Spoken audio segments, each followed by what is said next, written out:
C'est Altus Manus et Jean-Mi. Aujourd'hui, on parle de Punica Rome versus Carthage. C'est un jeu de stratégie rapide, combinant contrôle de zone ainsi que gestion de main. Le jeu est spécialement conçu pour 2 joueurs. Imaginé par Mariusz Ruzicka, il est illustré par Zemico et est édité par Phalanx. Le jeu invite les joueurs à plonger au cœur des guerres puniques. Une période historique s'étendant de 264 à 146 avant Jésus-Christ, marquée par la rivalité entre Rome et Carthage. Dans Punica, chaque joueur incarne l'une des 2 puissances antiques et tente d'imposer sa suprématie territoriale et militaire. Les Romains, fidèles à leur réputation, privilégient une stratégie d'expansion méthodique fondée sur la discipline, la rigueur et la force de leur légion. Leur progression peut paraître lente, mais elle est implacable et structurée. En face, les Carthaginois misent sur leur richesse, leur mobilité ainsi que leur sens aigu de la tactique. Leur armée est soutenue par des chefs audacieux comme Hannibal, dont les manœuvres audacieuses peuvent bouleverser le cours d'une partie. L'équilibre du jeu repose sur une asymétrie soigneusement pensée. Cette opposition d'approche stratégique rend chaque partie unique. Les joueurs vont devoir sans cesse bluffer, anticiper et s'adapter aux choix de leur adversaire. Au-delà de son thème historique, Punica séduit par sa conception moderne et son rythme maîtrisé.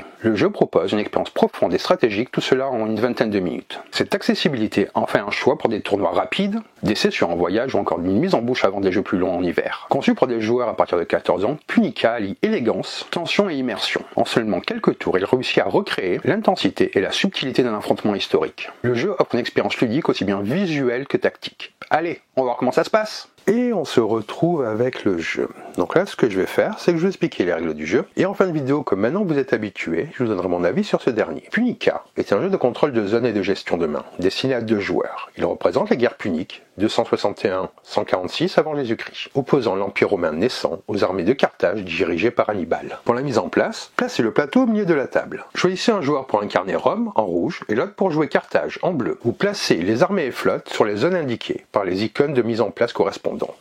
Comme vous le voyez, vous le retrouvez ici, 2 ici pour les Romains, 4 à cet endroit-là, 1 ici, 1 à cet endroit-là, et les 3 flottes ici. Et c'est indiqué de la même manière pour Carthage. Ensuite, vous prenez les 7 cartes de votre camp en main.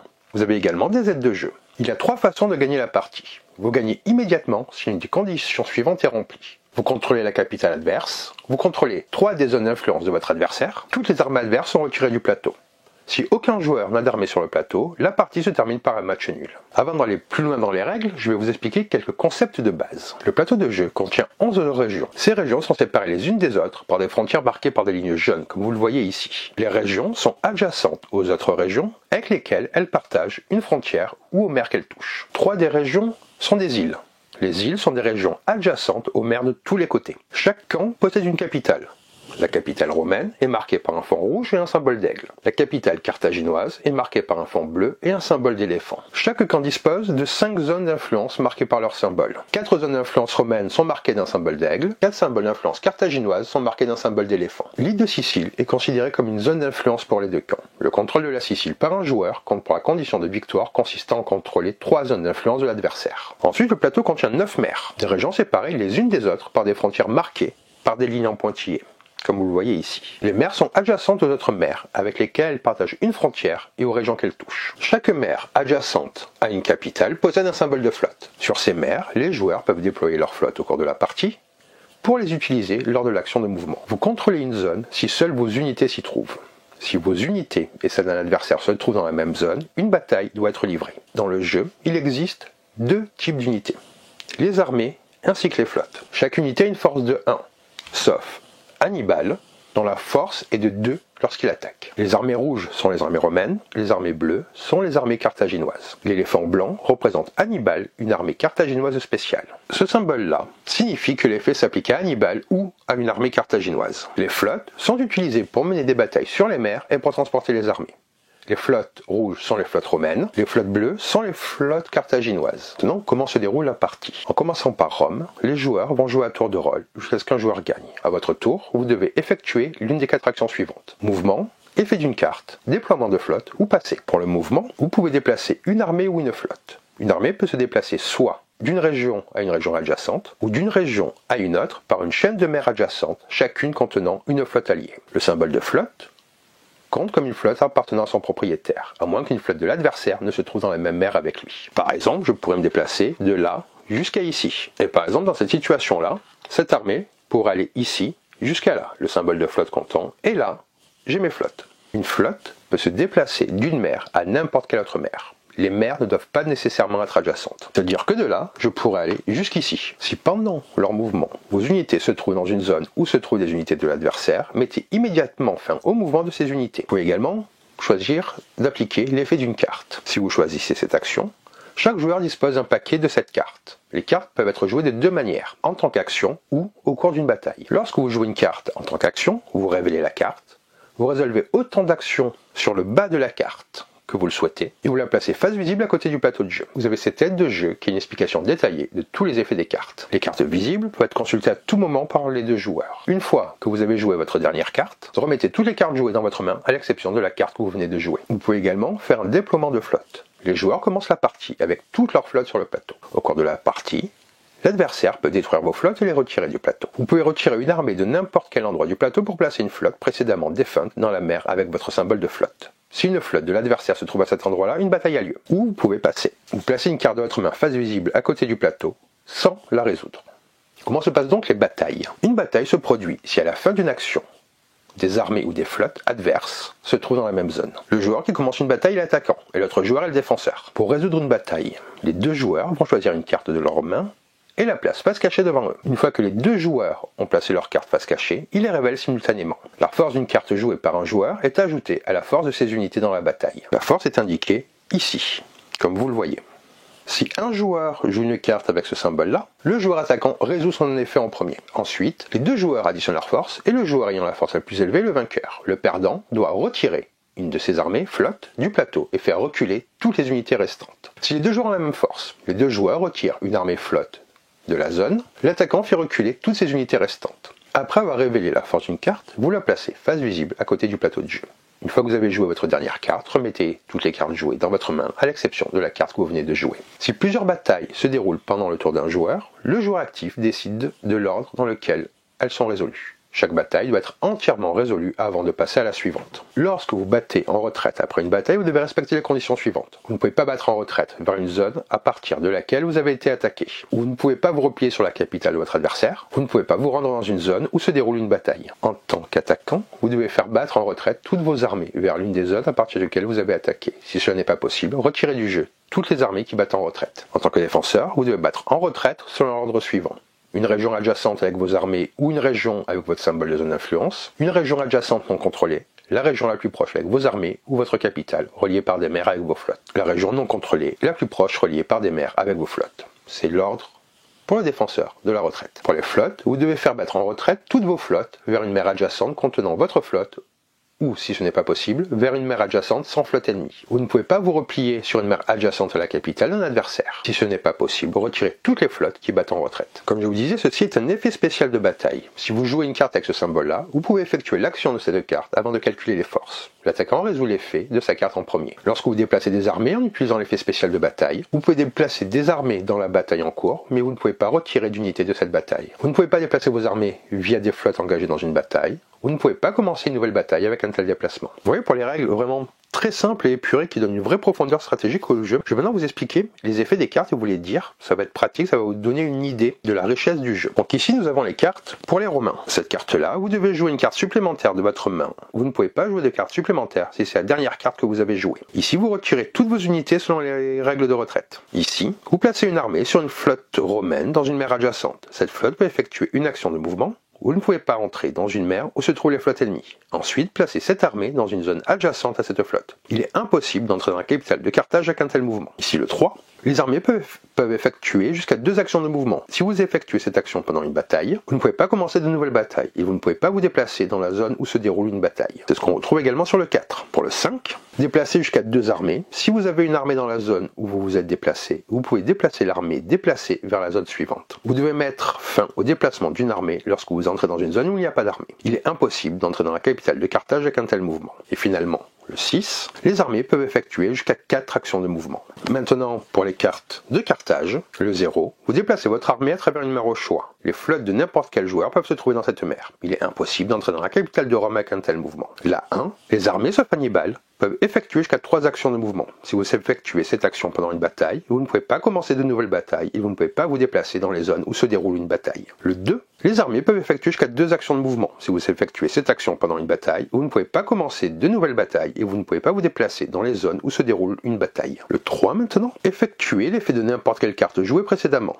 Vous ne pouvez pas effectuer l'effet d'une carte 6. Pour le 4, défausser une carte pour ajouter une force à cette carte. La 5, l'armée et une flotte peuvent effectuer une action de mouvement. Ces actions peuvent être effectuées dans n'importe quel ordre. Et finalement la 6, une flotte peut effectuer un mouvement et les armées, soit Hannibal, peuvent effectuer jusqu'à 2 actions de mouvement. Ces actions peuvent être effectuées dans n'importe quel ordre. Donc là aussi cette asymétrie qui vient en jeu qui est très bien pensée. Après les règles, je vais maintenant vous dire ce que j'ai pensé du jeu. Lorsqu'on s'assoit pour jouer à Punica, on est immédiatement plongé dans l'atmosphère des guerres puniques, avec Rome et Carthage en pleine confrontation. Ce jeu à 2 joueurs, qui combine contrôle de zone et gestion de main, réussit à capturer à la fois l'attention militaire et l'excitation stratégique qui caractérisent ces conflits historiques. Ce qui frappe dès les premières minutes, c'est la clarté et la rigueur du plateau de jeu. Avec ses 11 régions et ses 9 mers, le plateau devient rapidement un terrain de planification intense.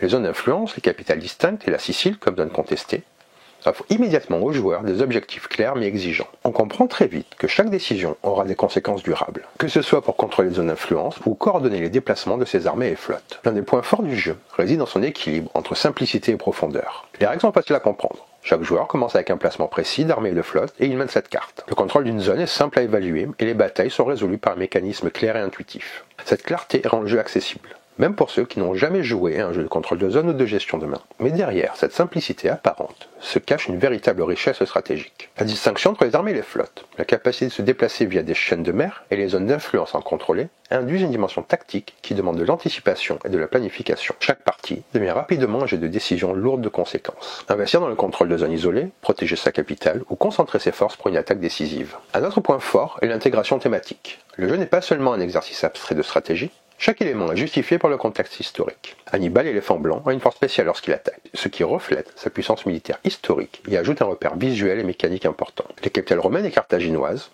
les zones d'influence et la Sicile créent une tension naturelle sur le plateau. Cette immersion est renforcée par la manière dont les batailles sont résolues, mêlant les forces des unités et l'utilisation stratégique des cartes. 3 mécaniques ressortent particulièrement. Le mouvement et le déploiement des flottes. Le système de déplacement est à la fois intuitif et stratégiquement riche. Les armées peuvent se déplacer directement entre régions adjacentes, mais elles peuvent aussi traverser des chaînes de mer adjacentes, chacune contenant une flotte alliée, pour atteindre des zones plus éloignées. Ce mécanisme crée des opportunités de manœuvre audacieuses, mais chaque mouvement doit être planifié avec soin pour éviter de s'exposer à des batailles défavorables. Le fait qu'un symbole de flotte imprimé sur le plateau puisse agir comme une flotte pour le passage ajoute une couche supplémentaire de stratégie et pousse à réfléchir à la gestion de ces flottes et au positionnement sur les mers. La gestion de cartes et les effets d'action. Chaque joueur dispose d'un paquet de 7 cartes qui peuvent être utilisées soit comme action, soit pendant une bataille. Cette flexibilité permet de créer des moments de tension intenses. On peut décider de déplacer plusieurs armées en un tour, d'influer sur la force d'une bataille ou de préparer un futur mouvement décisif. La décision de jouer une carte maintenant ou de la conserver pour une bataille à venir implique une réflexion constante sur le timing, l'anticipation des cartes de l'adversaire et le risque calculé.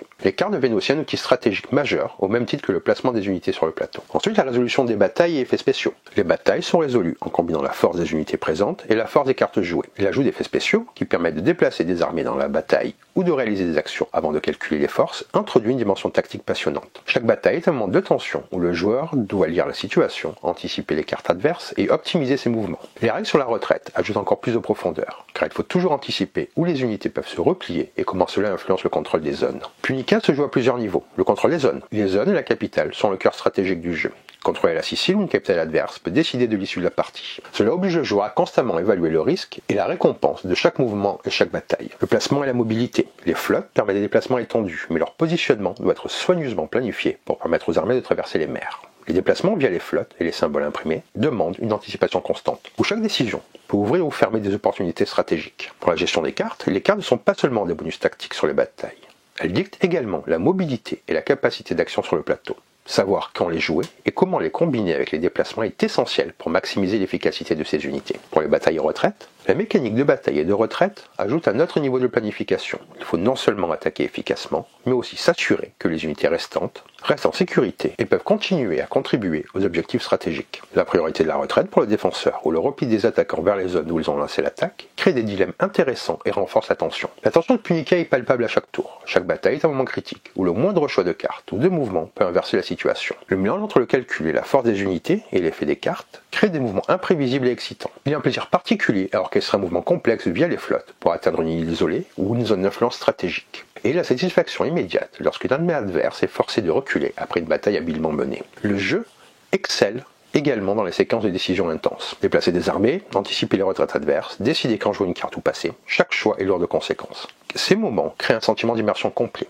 où l'on se sent vraiment aux commandes de Rome ou de Carthage, comme un général historique, planifiant chaque mouvement sur le champ de bataille. Punica, Rome contre Carthage, mérite d'être joué pour de multiples raisons. D'abord, pour sa profondeur stratégique. Chaque décision compte, qu'il s'agisse de déplacer une armée, de positionner une flotte ou de jouer une carte. Cette profondeur récompense les joueurs attentifs et planificateurs. Pour sa tension constante. Les batailles, le contrôle de zone et la gestion des cartes créent un flux constant de tension et d'excitation. Chaque tour peut changer radicalement l'équilibre du jeu, ce qui rend chaque partie captivante. Pour sa rejouabilité, la combinaison des cartes, le placement des unités et le choix des mouvements génèrent des parties très différentes à chaque fois, assurant une expérience renouvelée à chaque partie. Pour l'immersion historique, les références aux guerres puniques, la distinction entre les armées et les flottes, Hannibal et les capitales, créent un contexte immersif qui enrichit l'expérience stratégique. L'élégance des règles. Malgré la complexité stratégique, les règles restent claires et logiques, permettant une prise en main rapide et une concentration sur la réflexion, plutôt que sur la mémorisation des détails. En résumé, Punica est un jeu de stratégie profond, immersif et passionnant pour deux joueurs. Il combine contrôle de zone, gestion de main, bataille tactique, et planification stratégique dans un cadre historique riche et cohérent. Chaque partie est une expérience unique où la réflexion, l'anticipation et le sens du timing sont récompensés. Et chaque victoire, qu'elle soit obtenue par le contrôle d'une capitale, la domination de zones d'influence ou l'élimination des armées adverses procure un sentiment de satisfaction intense. Pour tous les amateurs de stratégie et de tactique à deux joueurs, Punica est un incontournable, capable de captiver à la fois par sa profondeur, sa tension et son immersion historique. Donc voilà pour cette vidéo, j'espère que ça vous a plu, que ça vous a donné envie de découvrir le jeu. Je vous invite vraiment à vous pencher dessus, il a vraiment moyen qu'on parle beaucoup de lui. Son format est très agréable, il prend pas beaucoup de place sur la table aussi, ça peut être un avantage pour certains joueurs. Donc si cette vidéo vous a plu, n'hésitez pas à commenter, à vous abonner à la chaîne si ce n'est pas encore fait, à partager la vidéo si elle vous plaît également. Vous trouvez également sur la page principale de YouTube tous mes réseaux. N'hésitez pas à venir me suivre, à me dire bonjour. Et sur ce, je vais vous dire bonne partie et bon jeu.